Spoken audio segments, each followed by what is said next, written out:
AKM Ashraf ji, C. Mamuti ji, Ahmed Hadi ji, Abdul Rahman Kalyani ji, PK Jayalakshmi ji, and our PCC President Sudhakaran ji. I'd like to welcome all of you here today. വേദിയിലിരിക്കുന്ന Indian National കോൺഗ്രസിലെ ഏറ്റവും മുതിർന്ന നേതാക്കളെ എല്ലാവരെയും ഞാൻ ഈ വേദിയിലേക്ക് സ്വാഗതം ചെയ്യുന്നു. So this is the first time that I have come to a meeting to campaign for my sister. ഞാൻ ആദ്യമായിട്ടാണ് ജീവിതത്തിൽ ഒരു യോഗത്തിൽ വന്ന് എൻ്റെ അനുജത്തിക്ക് വേണ്ടി സഹോദരിക്ക് വേണ്ടി പ്രചരണം നടത്തുന്നതിന് വേണ്ടി ഞാൻ Normally my first election campaign my sister campaigned for me. Second one she campaigned for me. Third one she campaigned for me. Fourth one she campaigned for me. Mother's campaign, father's campaign. My sister has always been the campaigner. She has never stood for election. നിങ്ങൾക്കറിയോ സാധാരണ എന്താ സംഭവിക്കുന്നത്? എൻ്റെ ആദ്യത്തെ election എൻ്റെ സഹോദരി എനിക്ക് വേണ്ടി പ്രചരണം നടത്തി. രണ്ടാമത്തെ ഇലക്ഷൻ, മൂന്നാമത്തെ ഇലക്ഷൻ, നാലാമത്തെ ഇലക്ഷൻ, അതിലെല്ലാം എൻ്റെ സഹോദരി എനിക്ക് വേണ്ടി പ്രചരണം നടത്തി. എൻ്റെ അമ്മയ്ക്ക് വേണ്ടി പ്രചരണം നടത്തി. എൻ്റെ അച്ഛന് വേണ്ടി പ്രചരണം നടത്തി. സാധാരണ എൻ്റെ സഹോദരി എല്ലാ പ്രാവശ്യവും പ്രചാരകയായിട്ടാണ് തെരഞ്ഞെടുപ്പിൽ പ്രവർത്തിക്കുന്നത്. That should tell you something about her character. എന്തുകൊണ്ടാണ് അത്? എല്ലാ തെരഞ്ഞെടുപ്പിലും ഒരു പ്രചാരകയായിട്ടാണ് എൻ്റെ സഹോദരി പ്രവർത്തിച്ചത് എന്നത് എൻ്റെ സഹോദരിയുടെ സ്വഭാവത്തെ കുറിച്ച് കാര്യങ്ങൾ നിങ്ങൾക്ക് മനസ്സിലാക്കി തരും. Now, in this meeting, I have a choice in front of me. I can either give a political speech or I can give a speech I would give to my family members. ഇന്ന് ഈ യോഗത്തിൽ നടത്താം, അല്ലെങ്കിൽ ഞാൻ എൻ്റെ കുടുംബാംഗങ്ങളോട് സംസാരിക്കുന്നത് പോലെ നിങ്ങളോട് സംസാരിക്കുന്ന ഒരു പ്രസംഗവും എനിക്ക് ഇവിടെ നടത്താം. I would rather speak to you the same way I would speak to my mother or my father or my sister. So I would rather give you a speech which will tell you a little bit about the candidate herself. ഞാൻ പക്ഷേ വയനാട്ടിലെ മാനന്തവാടിലെ ജനങ്ങളോട് ഞാൻ സംസാരിക്കുന്നത് എൻ്റെ അമ്മയോട്, എൻ്റെ സഹോദരിയോട്, അല്ലെങ്കിൽ എൻ്റെ അച്ഛനോട്, എൻ്റെ വീട്ടിലെ ആളുകളോട് സംസാരിക്കുന്നത് പോലെയാണ്. അതുകൊണ്ട് ഞാനൊരു രാഷ്ട്രീയ പ്രസംഗത്തിലുപരി എൻ്റെ സഹോദരിയായ സ്ഥാനാർത്ഥിയെ കുറിച്ച് പറയാൻ ആഗ്രഹിക്കുന്നു. And anyway, she has already mentioned Mr. Modi, and we are all bored of him, so why mention him twice? എന്ന് പറഞ്ഞാലും എൻ്റെ സഹോദരി പ്രിയങ്കാജി നരേന്ദ്രമോദിയെ കുറിച്ച് പറഞ്ഞു, അദ്ദേഹത്തെ കുറിച്ച് പറഞ്ഞു നമ്മൾ ബോറടിച്ചിരിക്കുക. ഇനി എന്തിനാ വീണ്ടും അദ്ദേഹത്തെ പറ്റി പറയുന്നത്? So I was sister, and I remembered one time when we were small, my father used to make us making us compete. So when we were small, he gave us one small camera each. ഞാൻ അവിടെ ഇരുന്നപ്പോൾ എൻ്റെ സഹോദരി സംസാരിക്കുന്നത് കേട്ടപ്പോൾ ഞാൻ ആലോചിച്ചുകൊണ്ടിരിക്കുകയായിരുന്നു ഞാൻ എന്ത് പറയണമെന്ന്. ഞങ്ങൾ ചെറുതായിരുന്നപ്പോൾ എൻ്റെ അച്ഛൻ ഞങ്ങളെ തമ്മിൽ അങ്ങോട്ടും ഇങ്ങോട്ടും മത്സരിക്കാൻ ഒരു സാഹചര്യം ഉണ്ട്. അപ്പം ഞങ്ങൾ രണ്ടുപേർക്കും ഓരോ ക്യാമറ അദ്ദേഹം തന്നു. You know those types you used to get which you could throw away, the disposable ones. അതെ, നിങ്ങൾക്ക് ഉപയോഗിച്ച് കഴിഞ്ഞിട്ട് കളയാൻ പറ്റുന്ന തരം ക്യാമറകളില്ലേ, അത്തരം ക്യാമറകളായിരുന്നു തന്നിരുന്നത്. Nowadays it's all in the phone, but earlier generation will remember that the camera used to be a separate box, and sometimes you could get those cheap ones which you throw away after you use. ഇപ്പോഴുള്ള തലമുറയ്ക്ക് അറിയില്ല, കാരണം ഇപ്പൊ നമ്മുടെ camera എല്ലാം ഫോണിലുണ്ട്. പക്ഷെ മുമ്പുള്ള തലമുറയ്ക്ക് അറിയാം, പണ്ടത്തെ കൊച്ചു ക്യാമറ നമ്മളത് ഉപയോഗിച്ച ശേഷം കളയുന്ന ഒരു തരം ക്യാമറ ഇല്ലേ, അതായിരുന്നു അദ്ദേഹം തന്നത്. So my father gave one to my sister and one to me, and he said, look, in 1 week whoever takes the best picture is going to win a prize. എന്റെ അച്ഛനെ ഞങ്ങൾക്ക് രണ്ടുപേർക്കും, എനിക്ക് എന്റെ സഹോദരിക്ക് ഓരോ ക്യാമറ തന്നിട്ട് പറഞ്ഞു, ഓരോ ആഴ്ചക്കുള്ളിൽ നിങ്ങൾ രണ്ടുപേരിൽ ആരാണോ ഏറ്റവും നല്ല പടം എടുക്കുന്നത് ആ ആളിന് ഒരു സമ്മാനം ഞാൻ തരും. So for the next 1 week, my sister and me, every opportunity we got, every person we got, every flower, every animal we got, we were taking pictures. അടുത്ത ഒരാഴ്ച ഞാനും എന്റെ സഹോദരി എന്താ ചെയ്തത്? ഏത് മനുഷ്യനെ കണ്ടാലും, ഏത് മൃഗത്തെ കണ്ടാലും, ഏത് പൂവിനെ കണ്ടാലും ഞങ്ങൾക്ക് ഇഷ്ടമുള്ള പടം എടുക്കാൻ വേണ്ടി ഞങ്ങൾ രണ്ടുപേരും ഒരാഴ്ച നടക്കുകയായിരുന്നു. I would take pictures of my grandmother, of my mother. She would take pictures of the dogs. Everybody was being photographed. കാരണം ഞാൻ എന്റെ അമ്മയുടെ, എന്റെ മുത്തശ്ശിയുടെ ഒക്കെ പടം എടുക്കും, എന്റെ സഹോദരിയാണെങ്കിൽ അവിടെയുള്ള ഒരു നായ്ക്കുട്ടിയുടെ ഒക്കെ പടം എടുക്കും. അങ്ങനെ ഒരാഴ്ച മുഴുവൻ ഞങ്ങൾ എല്ലാവരെയും ഫോട്ടോ എടുത്ത് നല്ല തിരക്കിലായിരുന്നു. Now I don't remember who won the competition. I still don't remember. I won. പക്ഷെ Okay. എനിക്ക് ഓർമ്മയില്ല ആരാണ് ആ മത്സരത്തിൽ ജയിച്ചത്. Okay, she's telling me I won the competition. പ്രിയ സഹോദരി എന്നോട് പറയാണ് ഞാനാണ് ആ മത്സരം ജയിച്ചതെന്ന് എന്നോട് ഇവിടെ ഇരുന്ന് പറയുകയാണ്. But why I'm telling you this story is not because of who won the competition, but because what happened 10, 15, 20, 30 years later.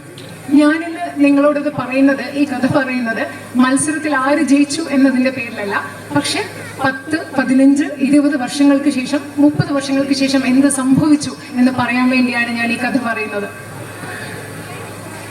My sister, even though she lost the competition, did not stop photography.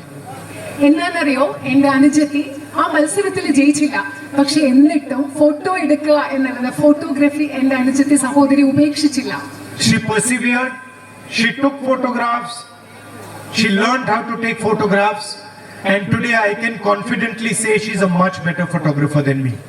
എന്താ ചെയ്തത്? എന്റെ സഹോദരി photo എടുക്കുന്നത് ഉപേക്ഷിച്ചില്ല, സ്ഥിരോത്സാഹത്തോടു കൂടി photo എടുക്കാൻ പഠിച്ചു, ഒരുപാട് photo എടുത്തു, അത് പിന്തുടരുക തന്നെ ചെയ്തു. ഇന്ന് എനിക്ക് ആത്മവിശ്വാസത്തോടു കൂടി പറയാൻ സാധിക്കും, എന്നെക്കാളും മികച്ച ഒരു ഫോട്ടോഗ്രാഫറാണ് എന്റെ സഹോദരി എന്ന് പറയാൻ സാധിക്കും. And not only does she take photographs, her son also takes photographs. അതെന്റെ സഹോദരി മാത്രമല്ല, സഹോദരിയുടെ പുത്രനും ഫോട്ടോ എടുക്കാൻ മിടുക്കനാണെന്ന് പറയാൻ ആഗ്രഹിക്കുന്നു. Now people think taking a photograph is simply just pressing the button. ആളുകൾ വിചാരിക്കുന്ന ഫോട്ടോ എടുക്കാന്ന് പറഞ്ഞാൽ എന്താ, വെറുതെ ഒരു ബട്ടൺ പ്രസ് ചെയ്യുന്നതാണ് ഫോട്ടോ എടുക്കുന്നത് വിചാരിക്കുന്നത്. But in fact that's not what taking a photograph is. പക്ഷെ ഫോട്ടോ എടുക്കാന്ന് പറയുന്നത് ഒരു ബട്ടൺ പ്രസ് ചെയ്യുന്നത് മാത്രമല്ല. To take a good photograph you have to understand very well the person that you are photographing. നിങ്ങൾ ഒരു നല്ല ഫോട്ടോ എടുക്കണമെങ്കിൽ നിങ്ങൾ ആരുടെ ഫോട്ടോ ആണോ എടുക്കുന്നത് ആ വ്യക്തിയെ നന്നായിട്ട് നിങ്ങൾക്ക് മനസ്സിലാക്കാൻ സാധിച്ചെങ്കിൽ മാത്രമേ ഒരു നല്ല ഫോട്ടോ എടുക്കാൻ നിങ്ങൾക്ക് സാധിക്കൂ. You have to understand what that person is feeling. ആ മനുഷ്യൻ എന്താണ് ചിന്തിക്കുന്നത്, ആ മനുഷ്യൻ എന്ത് വികാരമാണുള്ളത്, മനസ്സിൽ എന്താണുള്ളത് നിങ്ങൾക്ക് മനസ്സിലാക്കാൻ സാധിക്കണം. You have to understand what that person is feeling scared of. ആ മനുഷ്യൻ എന്താണെന്ന് മനസ്സിലാക്കാൻ സാധിക്കണം, ആ മനുഷ്യന്റെ അഭിലാഷങ്ങൾ എന്താണെന്ന് മനസ്സിലാക്കാൻ സാധിക്കണം. And most important, you have to have compassion for the other person. You have to have feeling for the other person. അത് മാത്രമല്ല, ഏറ്റവും പ്രധാനപ്പെട്ടതായി ആരുടെ ഫോട്ടോ നിങ്ങൾ എടുക്കുന്നോ ആ വ്യക്തിയോട് നിങ്ങൾക്ക് സഹാനുഭൂതി ഉണ്ടാവണം, ആ വ്യക്തിയോട് മാനുഷികമായിട്ടുള്ളൊരു വികാരം ഉണ്ടാവണം. Almost the photographer has to dissolve himself and become the person that he is photographing. Photo എടുക്കുന്ന ആളിന് ആരുടെ ഫോട്ടോ ആണോ എടുക്കുന്നത് ആ ഫോട്ടോഗ്രാഫർ ആ വ്യക്തിയിൽ സ്വയം അലിഞ്ഞില്ലാതായി മറ്റു വ്യക്തിയായിട്ട് മാറുമ്പോഴാണ് നമുക്കൊരു നല്ല ഫോട്ടോ എടുക്കാൻ. He has to imagine the world from the person he is photographing's perspective. Photo എടുക്കുന്ന ആളിന് ആരുടെ ഫോട്ടോ ആണോ എടുക്കുന്നത് ആ ആളിന്റെ കാഴ്ചപ്പാടിൽ നിന്ന് ലോകത്തെ കാണാൻ സാധിക്കണം, ചിന്തിക്കാൻ, സങ്കല്പിക്കാൻ സാധിക്കണം. So for example, many politicians will see a farmer and they will say, oh, that is a farmer. ഉദാഹരണത്തിന് പല രാഷ്ട്രീയക്കാരും ഒരു കർഷകനെ കാണുമ്പോൾ പറയും, നോക്കൂ അതൊരു കർഷകനാണ് എന്ന് പറയും. My sister will never do that. എന്റെ സഹോദരി ഒരിക്കലും അത് ചെയ്യില്ല. My sister will see the farmer and then say, that is a father, that is a brother, he has a sister. She will try to understand that person. എന്റെ സഹോദരി ഒരു കർഷകനെ കാണുകയാണെങ്കിൽ ഒരിക്കലും പറയില്ല ഒരു കർഷകനാണെന്ന്. എന്റെ സഹോദരി എന്താണെന്നോ പറയുന്നത്, അതൊരു അച്ഛനാണ്, അതൊരു സഹോദരനാണ് എന്ന് പറഞ്ഞ ഒരു മകനാണ് എന്ന് പറഞ്ഞ ആ മനുഷ്യനെ മനസ്സിലാക്കാനായിരിക്കും എന്റെ സഹോദരി ശ്രമിക്കുക. She will try to understand what that person is going through. ആ മനുഷ്യൻ എന്തിൽ കൂടെയാണ് കടന്നു പോകുന്നത് എന്ന് മനസ്സിലാക്കാനാണ് എന്റെ സഹോദരി ശ്രമിക്കുക. Like we politicians will say, oh, the farmer is not getting the right price. സാധാരണ നിങ്ങൾ നോക്കൂ, സാധാരണ രാഷ്ട്രീയക്കാരെന്ന് പറയും ആ കർഷകന് കൃത്യമായിട്ടുള്ള ശരിയായ വില ലഭിക്കുന്നില്ല. She will go and talk to the farmer and ask the farmer, how do you feel when you didn't get the right price? പക്ഷെ എന്റെ സഹോദരി എന്താണ് ചെയ്യുന്നത്? സഹോദരി പോയി ആ കർഷകനോട് സംസാരിച്ചിട്ട് ചോദിക്കും, നിങ്ങൾക്ക് കൃത്യമായ ശരിയായ വില കിട്ടാതിരിക്കുമ്പോൾ നിങ്ങൾക്ക് മനസ്സിൽ എന്താ തോന്നിയത്? How did you feel when you could not pay your son's school fees? നിങ്ങൾക്ക് നിങ്ങളുടെ മകന്റെ സ്കൂൾ ഫീസ് കൊടുക്കാതിരുന്നപ്പോ നിങ്ങളുടെ മനസ്സിൽ എന്താ നിങ്ങൾക്ക് തോന്നിയതെന്നായിരിക്കും എന്റെ സഹോദരി ചോദിക്കുക. How did you feel when you saw your mother was in the ICU and you could not pay for her fees? നിങ്ങളുടെ അമ്മ ICUവിൽ കിടന്നപ്പോ ആ ആശുപത്രിയിൽ ചികിത്സയ്ക്ക് വേണ്ട പൈസ നിങ്ങൾക്ക് കൊടുക്കാൻ പറ്റില്ല. അപ്പൊ നിങ്ങളുടെ മനസ്സിൽ എന്താണ് തോന്നിയിട്ടുണ്ടാവുക എന്നാണ് സഹോദരി ചോദിക്കുക. So she's traveled a long distance from the little girl who was taking the photographs. എന്റെ സഹോദരി അന്ന് ഫോട്ടോ എടുത്ത ആ ചെറിയ പെൺകുട്ടിയിൽ നിന്നും ഒരുപാട് ദൂരം ഇന്ന് സഞ്ചരിച്ചു. And the distance traveled is all about understanding the other person. എന്റെ സഹോദരി സഞ്ചരിച്ച ഈ വലിയ ദൂരം എന്ന് പറയുന്നത് ആ ദൂരം മുഴുവൻ മറ്റുള്ള മനുഷ്യരെ മനസ്സിലാക്കിയാണ് ഈ ദൂരങ്ങൾ സംരക്ഷിച്ചുകൊണ്ടാണ്. Everybody likes to put labels. He's a farmer. He's a laborer. He's a businessman. He's a Hindu. He's a Muslim. He's a Sikh. He's a Christian. She goes behind the label. നമ്മള് എല്ലാവരും എന്താ പറയുന്നത്, എല്ലാവർക്കും ഓരോ അടയാളങ്ങൾ മേൽവിലാസം കൊടുക്കും. അത് കർഷകനാണ്, ഇത് തൊഴിലാളിയാണ്, ഇത് ബിസിനസ്സുകാരനാണ്, ഇത് ഹിന്ദുവാണ്, ക്രിസ്ത്യനാണ്, സിഖാണ്. പക്ഷെ എന്റെ സഹോദരി മനുഷ്യർക്ക് കൊടുക്കുന്ന ഈ എല്ലാ അടയാളങ്ങൾക്കും മേൽവിലാസങ്ങൾക്കും ഉപരിയായി ചിന്തിക്കുന്ന ആളാണ്. She understands that the beauty is that everybody has millions and millions of labels. അദ്ദേഹം എന്റെ സഹോദരി മനസ്സിലാക്കുന്നത് എന്താണെന്ന് പറയോ? ഇതിന്റെ സൗന്ദര്യം എന്ന് പറയുന്നത് എല്ലാവർക്കും ലക്ഷക്കണക്കിന് അടയാളങ്ങളുണ്ട്, വിലാസങ്ങളുണ്ട്. Every single person is unique. Everything is unique. ഓരോരുത്തരും വ്യത്യസ്തതയുള്ള സ്വഭാവമാണ്. എല്ലാത്തിനും വ്യത്യസ്തതയുണ്ട്. ഓരോ വ്യക്തിയും വ്യത്യസ്തരാണ്. Someone might see a weakness, she will see a strength. മറ്റൊരാൾ ഏറ്റവും ദുർബലമായി കാണുന്നിടത്ത് എന്റെ സഹോദരി കാണുന്നത് ഒരു പക്ഷേ ഏറ്റവും വലിയ ശക്തിയായിരിക്കും. That is my sister. അതാണ് എന്റെ സഹോദരി.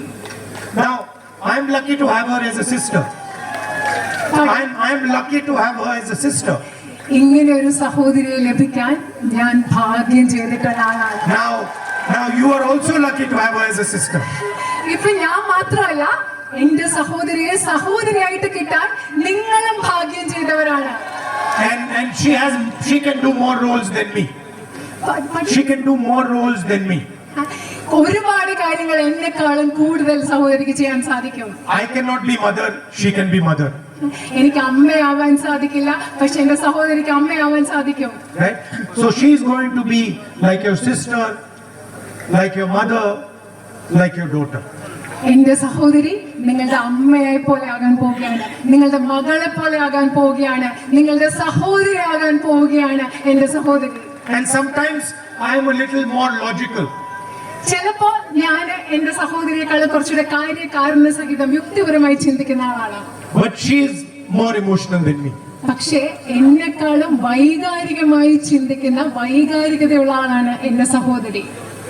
So I am confident that you now have the best possible MP that you could get. You're going to get the best possible MP that you could get. എനിക്ക് ആത്മവിശ്വാസമുണ്ട്, നിങ്ങൾക്ക് ലഭിക്കാൻ സാധ്യമായ ഏറ്റവും മികച്ച ജനപ്രതിനിധിയാണ് നിങ്ങൾക്ക് കിട്ടാൻ പോകുന്നതെന്ന ആത്മവിശ്വാസം എനിക്കുണ്ട്.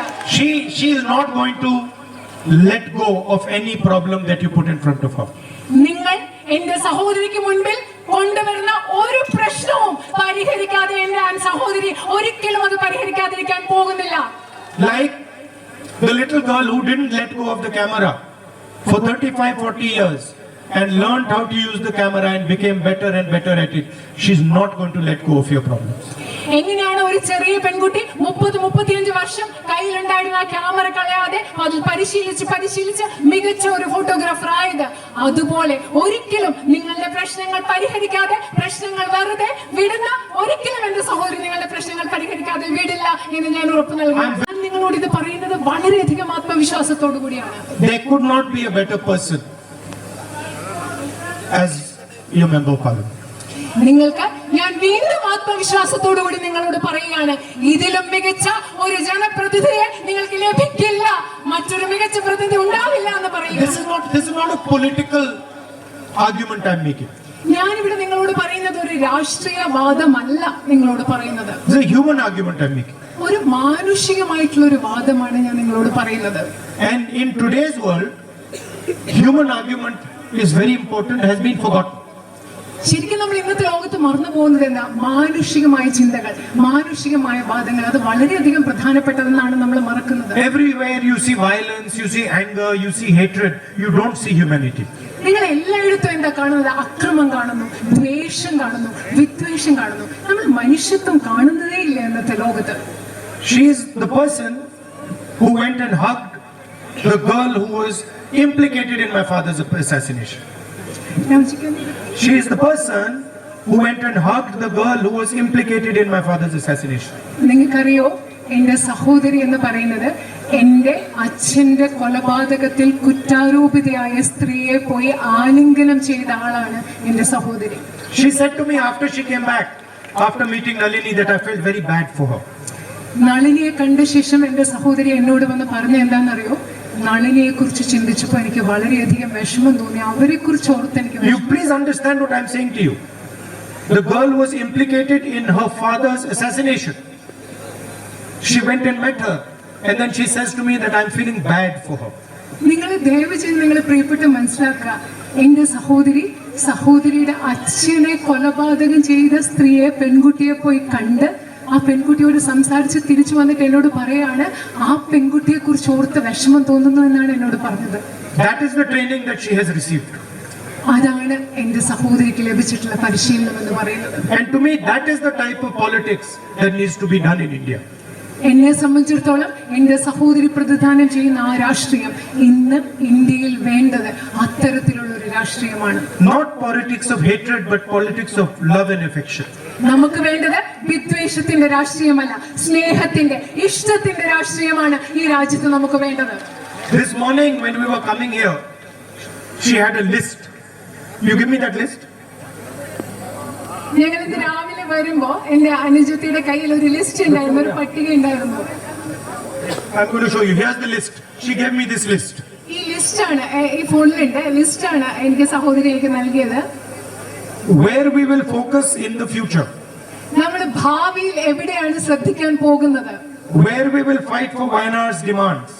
നമ്മൾ എങ്ങനെയാണ് വയനാടിന്റെ ആവശ്യങ്ങൾ എന്തൊക്കെയാണ്, എവിടെയാണ് നമ്മൾ അതിനു വേണ്ടി പോരാടുന്നത്? Where we will strengthen Wayanad's capabilities. എങ്ങനെയാണ് നമ്മൾ വയനാടിന്റെ കഴിവുകളെ നമ്മൾ ശക്തിപ്പെടുത്താൻ പോകുന്നത്?